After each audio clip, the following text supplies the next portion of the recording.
Le agradezco muchísimo que nos acompañe esta tarde el ex embajador de México en Estados Unidos, Jerónimo Gutiérrez. Embajador, muchísimas gracias por estar con nosotros. ¿Cómo estás? Muy bien, Javier. Como siempre, es un gusto acompañarte en tu programa y, por supuesto, muy buenas tardes también a todo tu auditorio. Buenas tardes, embajador. Pues eso, hablamos de, son demasiadas pistas abiertas para tratar de entender lo que está sucediendo en la relación México-Estados Unidos, la manera en la que está negociando el propio Donald Trump. ¿Por dónde empezarías? ¿Qué lectura le darías, embajador, después de estar muy al pendiente de lo que ha sucedido en los últimos días? Quizás yo empezaría diciendo por lo siguiente, que los primeros, digamos, poco más del primer mes y medio de la administración Trump, lo que hemos visto es en buena medida lo que podríamos esperar en la relación bilateral, es decir, pronunciamientos muy bruscos, con muchísima volatilidad en la relación con amenazas de aranceles, es decir, muy en el estilo de lo que es la diplomacia del presidente Trump, número uno. Número dos, he señalado que el gobierno de México y la presidenta Sheinbaum han jugado sus cartas razonablemente bien, que me parece que ella y su equipo han sido juiciosos y creo que esto se está mostrando en los resultados.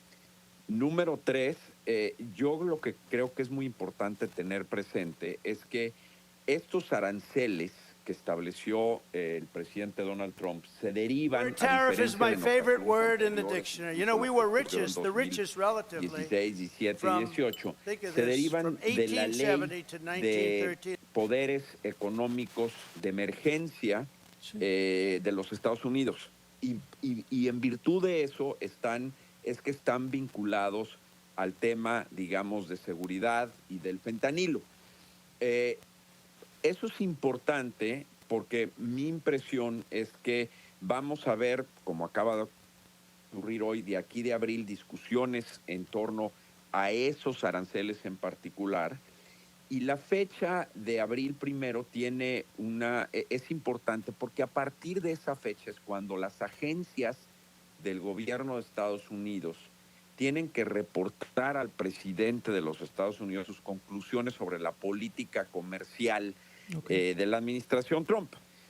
¿Qué quiero decir con esto? Que pienso que es a partir de esa fecha cuando las negociaciones en el tema comercial empezarán propiamente con México, con Canadá y me atrevo a decir con el resto del mundo, y que de aquí a ese entonces lo que estamos viendo es la discusión de estos aranceles que se deriva de otra legislación.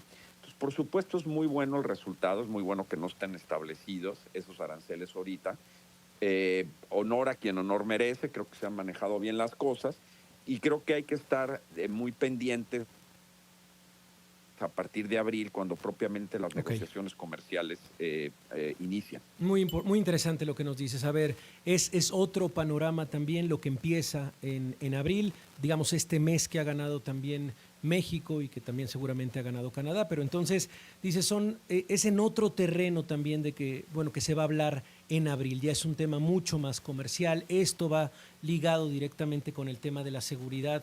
Me llamó la atención el día de hoy, seguramente también lo escuchas, el podcast del New York Times de Daily. Hoy habla la periodista Natalie Kietroff, que es la corresponsal de México en Estados Unidos. Ella había sacado en diciembre pasado estos narcolaboratorios productores de fentanilo en Sinaloa y hoy sale, por lo menos poco más de 100 días después, a explicar en este podcast que un mes después, varios meses después, pero vaya, a partir de la amenaza arancelaria, estos por lo menos laboratorios han desaparecido, al menos con las fuentes que ella tiene dentro del estado de Sinaloa.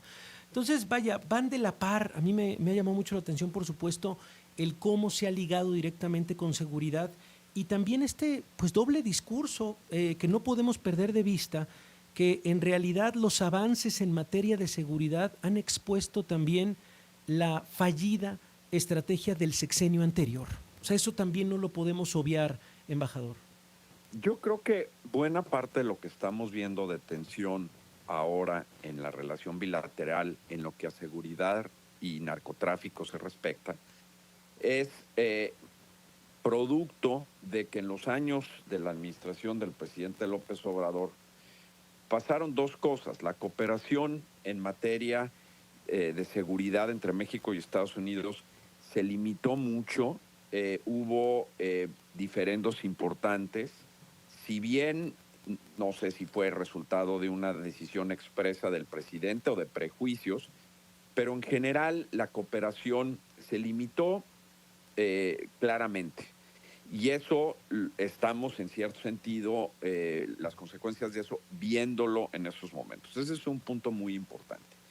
Y el segundo creo que es que esta administración, este gobierno en México, así como el anterior y los anteriores por mucho tiempo, desde mi punto de vista, no pueden garantizar ni a los mexicanos ni al propio Estados Unidos que no ha habido una colusión entre el crimen organizado y funcionarios de muy alto nivel en los tres órdenes de gobierno. Tienes razón. Por eso la expresión es que ha utilizado la Casa Blanca. Yo creo que hay que ir más allá de ese hecho y lo importante va a ser cómo responda el gobierno mexicano a ese hecho. Y creo que desde mi punto de vista marcará, por supuesto, la relación y también marcará en buena medida la administración de la presidenta Sheinbaum. Las decisiones de cómo manejar esto que tiene, que enfrenta hoy el gobierno y ella, me parece que serán de las más importantes de su gobierno, y por eso creo que hay que hacerlo con el cuidado y con el juicio que hasta ahora pues parece que se está teniendo. Qué importante reflexión, embajador, de verdad decir, a ver, vamos un poquito más allá, vamos al fondo. Vamos a lo que ha dolido realmente, que son estos señalamientos de la Casa Blanca, esta colusión entre la fuerza política, entre el poder político y el crimen organizado en nuestro país. Y lo que dices es, al menos hasta el momento, han sido frases de la presidenta diciendo es falso, eso es una calumnia, etcétera. Pero dices, si logran dar el paso de tener resultados en este renglón, podría cambiar, ya diciendo, a ver, presidente, esto es lo que...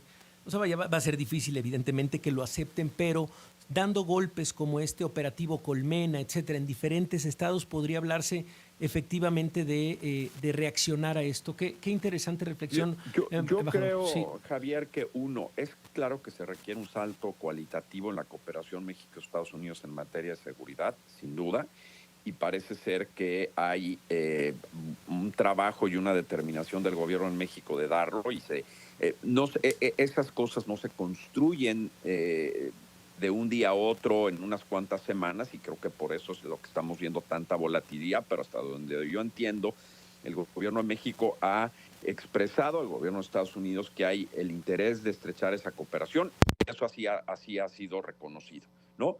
Y creo que el gobierno de México tiene todo el derecho de pedir una explicación, precisión, al gobierno de Estados Unidos sobre las expresiones que ha hecho la Casa Blanca.